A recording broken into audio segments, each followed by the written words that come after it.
Now, as I came through you just then, I could distinctly smell expensive perfume and pancakes. Are there any Americans here? Come on, behind that, don't be ashamed. Anyone here from Canada? Well, there you go. Anyone here from Europe? Great. Now, what about anyone from Great Britain? You don't consider yourself part of Europe? No? Get over it. Anyone in from London? No? Oh yeah, where are you from? Hornchurch, lovely. Doesn't really matter where you're from, you're most welcome here to Her Majesty's Royal Palace and Fortress in the town of London. My name is Mark. Good afternoon, ladies and gentlemen. Good afternoon. For the next 5 hours, I'm going to be your guide. I'm going to take you on a tour of the tower. I'm going to point out some historic buildings and tell you stories relating to them. Stories, ladies and gentlemen, not necessarily the truth. I don't want anyone coming up to me later on and saying, oh, I think you'll find it's the Duke of Norfolk, because I think you'll find I don't care. Now, our story begins way back in 1066 when William, the Duke of Normandy, now known as William the...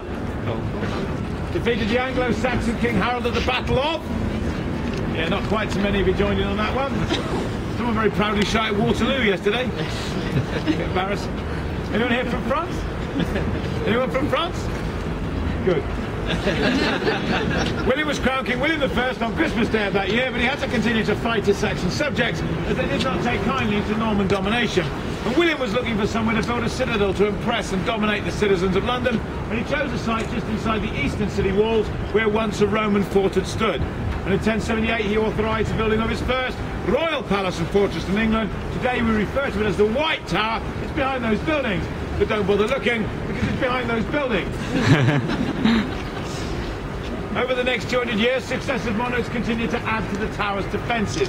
The inner ballium, a defensive wall containing 13 smaller towers, was constructed in around 1220. The outer wall was completed in 1280 and has 6 more towers, all of which face south to defend against an attack should it come from the river. Another part of the tower's defences was the moat, which you can see behind you. And this was dug during the reign of King Edward I and was once filled with water. And it was designed to make use of the tidal flow of the River Thames. For twice a day at high tide, the river would flow in and around the moat to flush it clean. Does that sound like a good idea? It didn't work. Over time, all the rubbish, raw human sewage, that's poo. Dead animals, dead tourists, float downstream into our moat and sink to the bottom. And over time we had successfully created the largest cesspit in Europe. This situation continued for 500 years. Imagine what it must have smelt like on a warm summer's day. Best line of defence we ever had. In 1843 it got so bad they filled it in with sand and shingle to the level you see it today. Now, as I said earlier, this was the first royal palace and fortress of its kind to be built anywhere in England, but over the years it's been employed in many other ways. For example, this is still the place where we keep safe the crown jewels and royal regalia, and has been since 1303. This was the location of the Royal Mint, where all the coins of the British Empire! Yeah. Right. You come from Australia, Canada, New Zealand. If you come from quite a lot of Africa, quite a lot of Asia, some parts of China, the Caribbean, other islands dotted around the world, including the United Kingdom and Era, then at some point or other you've been part of the British Empire. And therefore I'd like you to join me in an enthusiastic and rousing huzzah. Something like this. British Empire, huzzah! So let's have a go at that then. British Empire. Huzzah. Very good, I'm very impressed. Now let's hear the Americans have a go. Yeah, America! Bravo. And by the way, you don't get to say huzzah either. No, you made your choice. However, as we've been getting on so well recently, I'm willing to give to you yeehaw. You can have a yeehaw. So everyone who's not an American, British Empire! Huzzah! Americans! Yeehaw! And that's why you'll never have an empire. We used to have an observatory here to study the stars and the planets until that was moved to Greenwich in the 17th century. It was an armoury for the production of warlike stores, ammunition and weapons. At one time, so much gunpowder was held inside the Tower of London, had it all gone off, it had flattened everything for about 8 miles. That's all the way to Hornchurch. Have any of you ever been there? Someone uncharitably suggests we put a little bit more gunpowder in and finish the job properly, but I would never say such a thing. Hey kids, we used to have a zoo here. A zoo for the royal collection of exotic animals. You see, in those days, kings and queens from all over Europe used to give each other rotten presents. 1255, King of France gave us an elephant. We didn't know how to look after an elephant, so we fed it on beer and buns. It died. It died happy. King Haakon IV of Norway gave us a beautiful polar bear. It had white shimmering fur. I'm ashamed to say we let it go swimming in the moat. It died.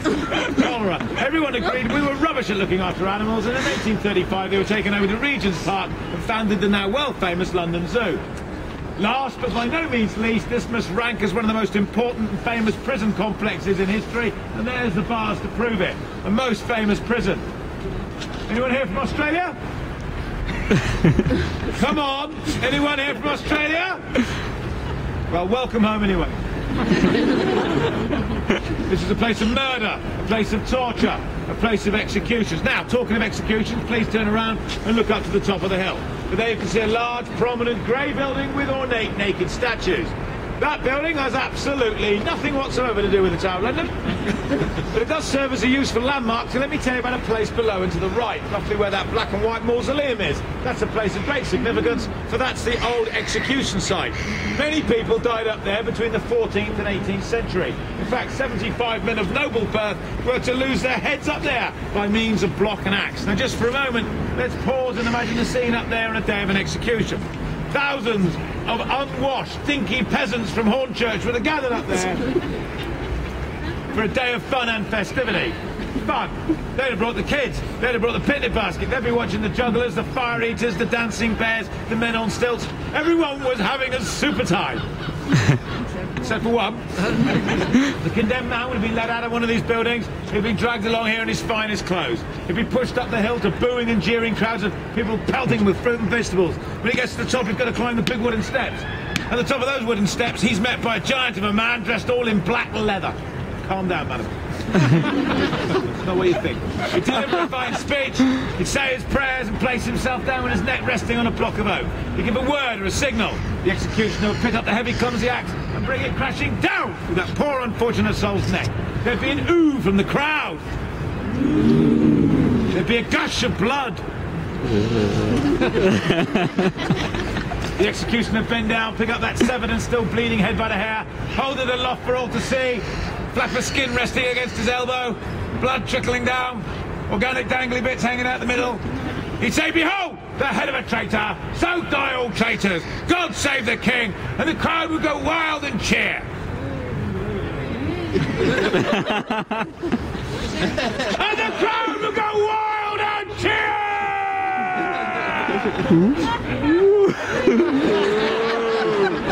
Buy a ticket! The head would be impaled on a pike and carried through the streets of London to London Bridge, which in those days was the only bridge across the River Thames. The head would then be left displayed upon a gateway entrance, a sign of the fate that would await all would-be traitors. Now the headless corpse would be taken down, placed into a small hand cart, brought back into the tower. It would trundle through the archways and up to the Chapel Royal, where it would be quickly buried inside the chapel in an unmarked grave. And we're going to follow the route of that blood-soaked cart, and we're going to walk in the footsteps of some people who've changed the world. People like King Henry VIII, people like Queen Anne Boleyn, people like Mel Gibson. Not Mel Gibson, the man he portrayed, Braveheart, the old William Wallace. He was held here for about an hour while his guards were given some refreshments, and then they all went off to Smithfield, where he was literally ripped to pieces. So are you ready to embark on a gruesome, gory journey of over 900 years? Yeah! Cool! Let's go!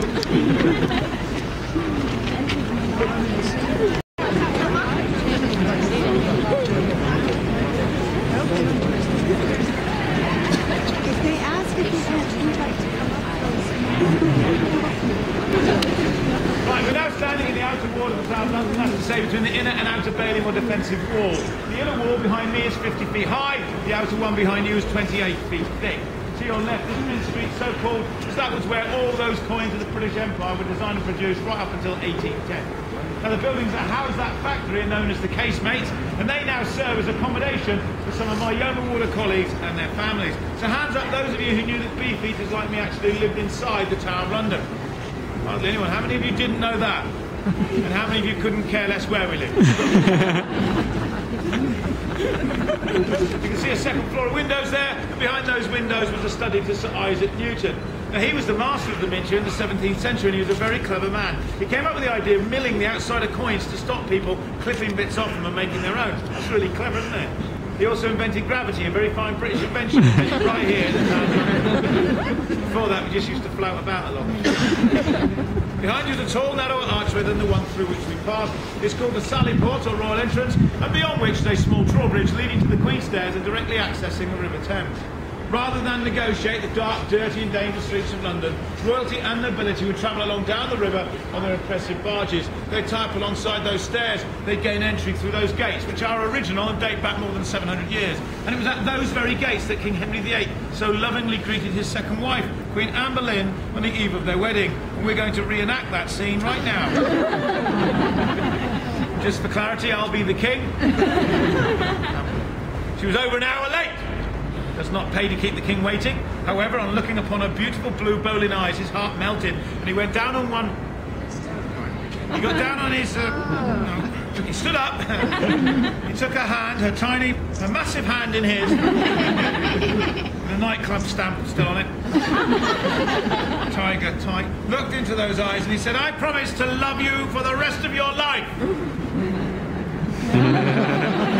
Poor Anne was fated to return to the tower 3 years later, but for a very different reason, through a very different gate. A little round of applause for the beautiful Queen. And now return to the lovely. Okay, this is the bell tower, and it was within this tower that Sir Thomas More was held for refusing to accept King Henry VIII as the supreme head of the Church in England. At the same time, and for the very same reason, his good friend John Fisher, the Bishop of Rochester, was held in the upper chamber. Both men were to suffer terribly for about 15 months, but could not be persuaded to abandon their beliefs, and were finally led out of these chambers, through the gates and up the hill, to be publicly beheaded as traitors in 1535. Exactly 400 years later, both men were canonised as saints in the Roman Catholic faith. Another man that spent a bit of time here is a man called James Scott. He was the Duke of Monmouth, and he was the eldest of 13 illegitimate children of King Charles II.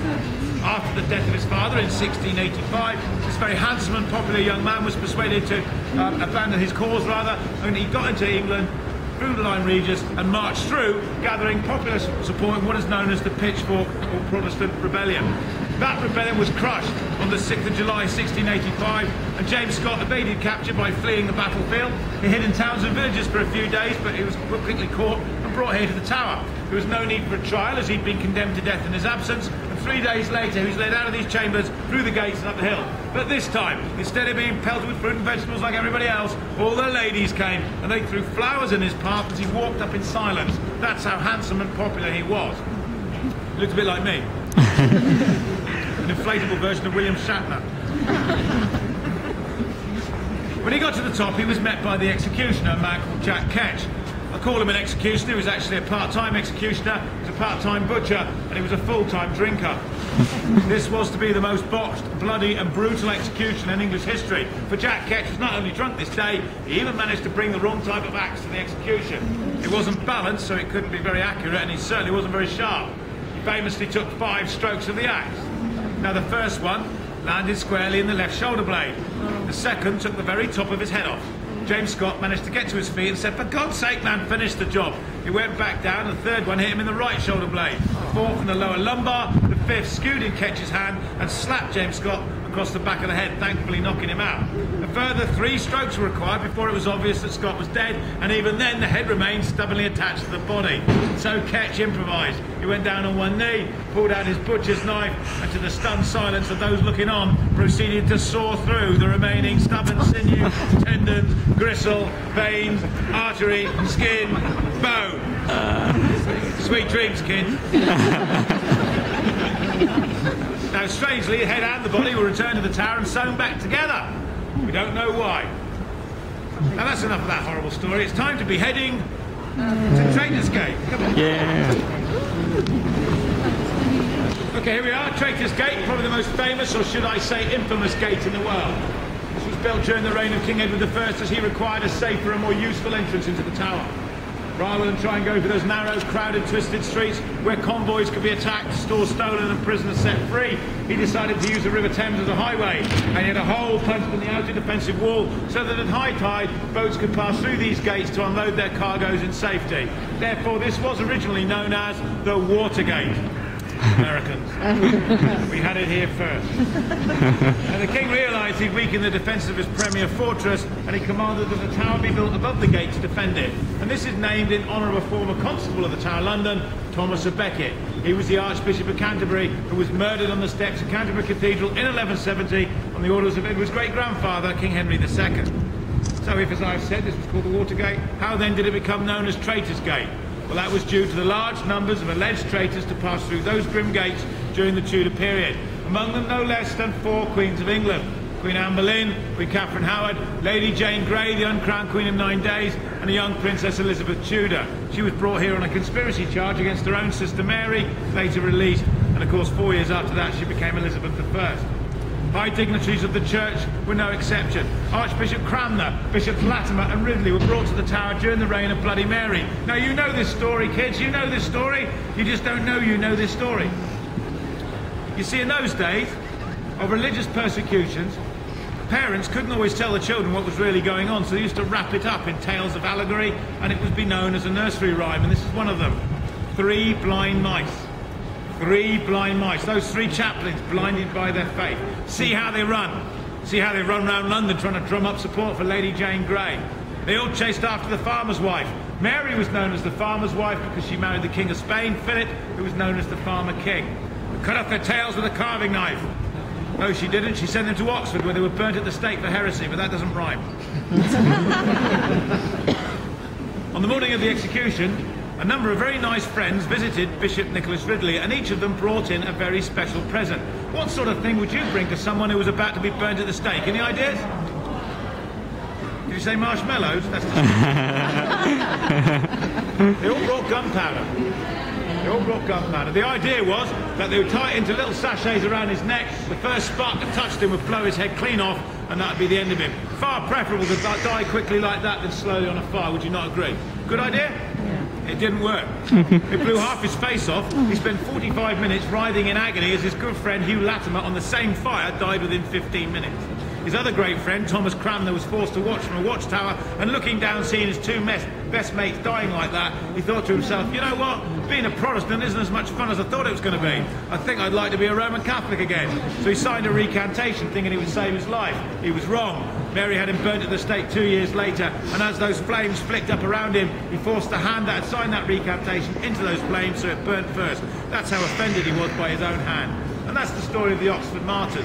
Those and many more poor unfortunate souls will have travelled down the River Thames from their trials at the Guildhall or the Palace of Westminster, passed through these gates, climbed these stony steps, and here they'd be met by guards and escorted off to their cells to await whatever fate had in store for them. And for some it would be a short journey to their place of execution. One of those cells was in the infamous Bloody Tower. That was originally called the Garden Tower, but its name was changed to the Tower of Blood, or the Bloody Tower, during the Elizabethan period to commemorate the many tragic events that had happened within. Of them all, surely the saddest must be the alleged murders in 1483 of the 2 boy princes, Edward V, the uncrowned king, and his younger brother Richard, Duke of York, aged 12 and 9, respectively. How old are you? 11? Could have said 12. They were supposed to have been looked after by their uncle Richard, Duke of Gloucester. Well, he declared himself to be a king in July of that year, and those 2 boys, we're told, were allegedly murdered in August. 2 men stole into their bedroom one night, smothered them to death in their beds with their own pillows, and their little bodies were bundled down the steps leading into the Wakefield Tower and hidden beneath some stones.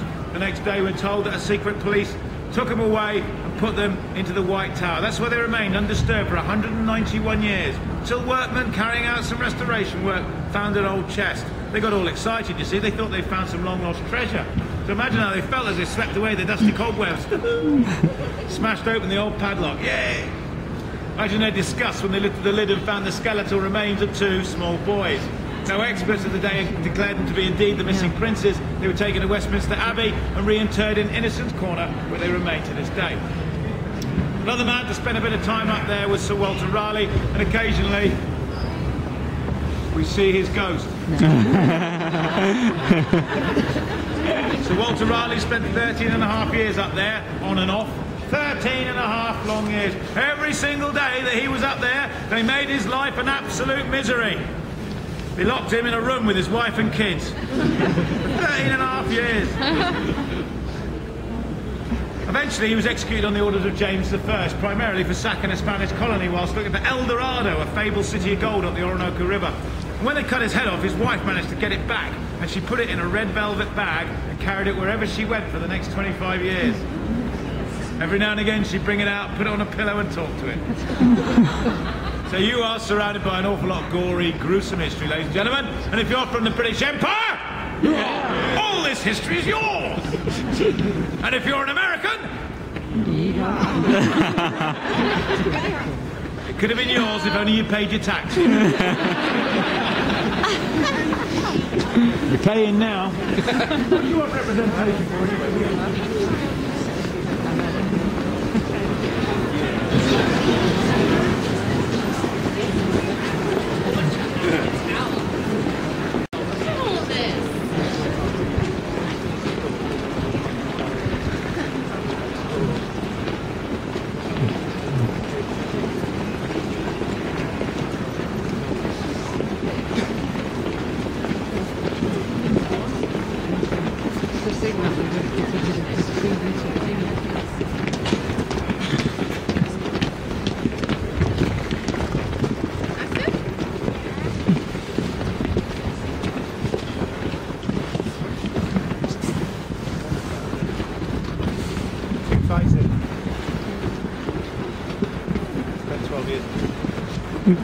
Okay, we're now in the inner ward of the Tower of London, and in front of you is the largest and oldest of all our towers. That's the White Tower. Work began on this site in the year 1078 under the direction of a monk called Gundulph of Beck, and it took 20 years to finish. You can see these windows, they were later added by Sir Christopher Wren in the 17th century. On each corner there is a turret, 3 are square, one on the north-east corner is round. The round one is where the first Royal Observatory was established. On top of the turrets you see golden crowns, beneath them a weather vane showing the royal standard. And this signifies that this is still a royal palace, though no longer a royal residence. However, kings and queens lived up there for over 500 years. The last monarch to do so full-time was James I in 1603. The royal family lived mainly on the top floor. On the floor below was a banqueting hall, a council chamber, accommodation for knights and their ladies, and the Chapel Royal of St. John the Evangelist, probably the best preserved Norman chapel in this country, where all our kings and queens have worshipped. The ground floor was mainly for the servants and the chefs, but there is another floor. It's below ground level. There are no windows, so it's very dark, and being so close to the river, it's extremely damp, and this makes it an ideal location to put a wine cellar. What's wrong with you lot? You're quite right though, we did put prisoners down there, and it was a dungeon, it was even a torture chamber. In fact, the first prisoner we ever held here was a French bishop called Flambard, though why anyone would think it's a good idea to lock a Frenchman in a wine cellar is beyond me. Yes, it was a dark place, lit only by the candles of the torturers, and it was damp and evil smelling, just like my son's bedroom. No cries of agony could have been heard outside those thick walls, but nowadays if you go down there, it's not dark, it's not smelly, it's light and fragrant. It's not a dungeon or a torture chamber, it's a gift shop. And believe me, when you see those prices, you too will scream. Now our story would not be complete without telling about the ravens. There's one on the wall over there, I can see another one, the big one, is walking around on the grass. The one behind it is a crow. The ravens have been in the tower for many years. In fact, the very superstitious King Charles II decreed that we keep an establishment of 6 ravens here because he firmly believed the legend that if the 6 ravens ever left the Tower of London, the White Tower would crumble to dust, the monarchy would fall, and a terrible disaster would befall the country. It's the 21st century, for goodness sakes. We don't believe in that mumbo-jumbo superstitious rubbish. We keep 8. Further 3 on standby somewhere else. You can't be too careful. Now, ravens live to about 12 years old in the wild, but here they live a lot longer. In fact, we had one that lived to be 44 years old. They're looked after by a team of my colleagues known as the Raven Master Team, but please be careful with these animals. They're not particularly tame. Those beaks are designed to rip flesh from bones. Now earlier I told you where the kings lived, and I'm going to take you to a spot where 3 of the queens died. We're going in that direction to Tower Green.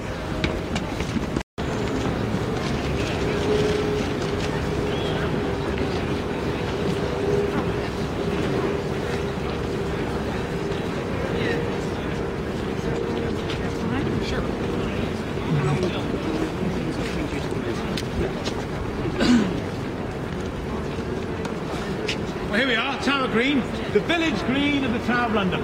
But unlike most village greens in this country where you'll find a cricket pitch or perhaps a mill pond, we've got our own private execution site. And that horrific sight! How are you, madam? Not by that small glass memorial, and is not to be confused with the public scaffold outside on the hill. 3 queens of England and some others were executed in this area, but before I tell you their stories, I'd like to describe a few of the buildings that surround the green. If you look right down at the far corner, you can see a large black and white Tudor building. That's called the Queen's House, and it dates from 1540. It is the best preserved Tudor building in the City of London, thanks mainly to the Great Fire of London destroying all its competition.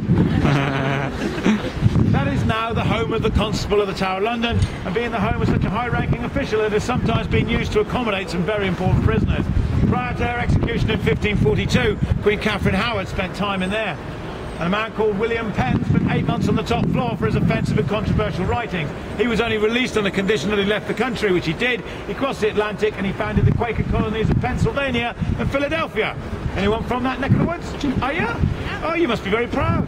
Your founding father was a criminal. That bell we gave you was founded just 500 yards on the other side of that glass building, madam. And you know what? When we gave you that bell, it was in one piece. And you broke it, didn't you? Like you did our language. It's pronounced aluminium, by the way.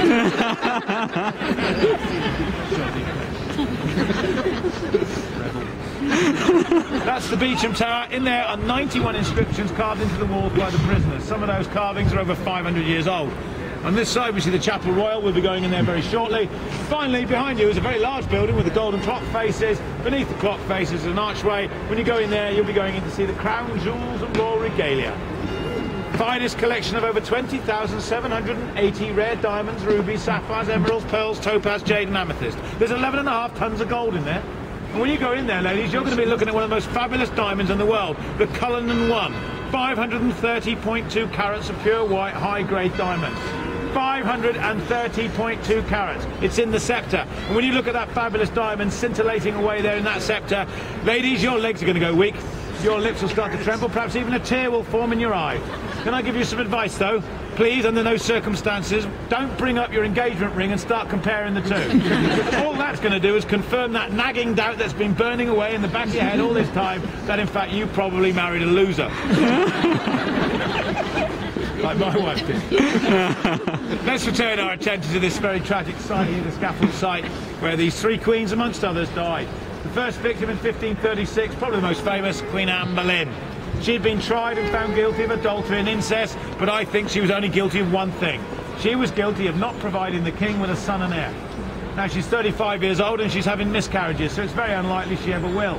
She's also an obstacle to a treaty with Spain, for while she lives, King Philip of Spain will never sign any treaty, as he is the brother of Queen Catherine of Aragon, the woman who was treated so badly. Queen Anne, is absolutely petrified at the prospect of dying an agonising death at the hands of a clumsy axeman, and she requested that she be executed in the French style with a 2-handed sword. This was granted by the king, and a French master swordsman was sent for from Saint-Omer near Calais. Imagine the scene on the day of the execution. Straw lay all around the scaffold, mainly to absorb the blood, but also to hide the sword, which was wrapped in some sack beneath the straw.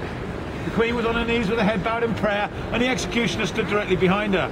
When he thought the time was right, he very quietly went down on one knee and he drew that sword. He held it in readiness above Queen Anne, and then unexpectedly he shouted, "Bring me my sword!" This startled Anne in such a way that she looked up, and at that point he smote her head from her body with one quick, clean strike. In fact, it was so precise, even the Queen herself did not know it had happened. We are told that when the executioner bent down to pick up the Queen's head to show the 1,000 who had assembled, they as one gasped. They as one gasped! You didn't gasp. You could see her eyes were moving, fixing and focusing on people in the crowd. Then they gasped again.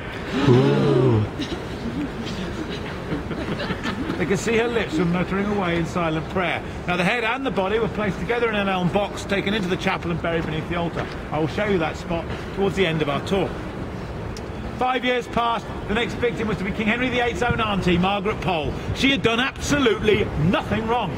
All she had done was have a son who'd grown up to be Cardinal Reginald Pole, and he was going around Europe causing problems for the king. So the king couldn't punish the son, he decided to punish the mother instead. But the proud old lady, she refused to place her neck on the block. She said, "That's for traitors, I'm not a traitor." And she jumped off the scaffold and ran down towards the bloody tower. The executioner took off after her, and when he caught up with her, he hacked her to pieces down there. A truly horrific end to a 67-year-old lady. Within a year, the axe was to fall again twice on the same day. This time on the pretty young neck of Queen Catherine Howard and her lady-in-waiting, Jane Boleyn. Queen Catherine did not want to make the same mistake as Queen Anne. She tried really hard to have a baby. Really, really hard. But not necessarily with the king. She was accused of having a number of affairs, but it was the one with Thomas Culpeper that would be her undoing. She is reported to have said from the scaffold site, "Today I stand before you, the Queen of England, but I would much rather be the wife and lover of the only man who truly loved me, Master Thomas Culpeper." She probably shouldn't have said that. Thomas Culpeper certainly thought so. He was at the back like this. Jane Boleyn was Anne Boleyn's sister-in-law, and she was executed within 1 hour of Queen Catherine, and her crime was setting up those liaisons. Now, the last queen to die here was Lady Jane Grey, but I'm going to tell you that story inside the chapel, as it's just nicer in there. And as we're going into a place of Christian worship, gentlemen, if you're wearing a hat, cap or hood, please remove it on the way in as a sign of respect, if your religion permits you to do so. Also, now's the time to put away your cameras and your phones. Please don't take any pictures inside the chapel. And if your phone goes off inside the chapel, God will smite you dead! Not necessarily today, but he's definitely going to catch up with you at some point. Also on the way in, ladies, be careful, there's a small step. That step is haunted, and it trips up wicked and sinful women. But don't you worry, you wicked, sinful women. I shall be waiting just inside the doorway, like a coil spring, ready to catch you in my strong arms, and I'm going to hold you close and tenderly to my bosom for what you're going to consider an inappropriate length of time. I'm going to be quite busy. Gents, if you trip and fall, it's going to hurt. And now, if you'd like to go into my Justin Bieber lookalike up there, he's going to let you in. I'll see you.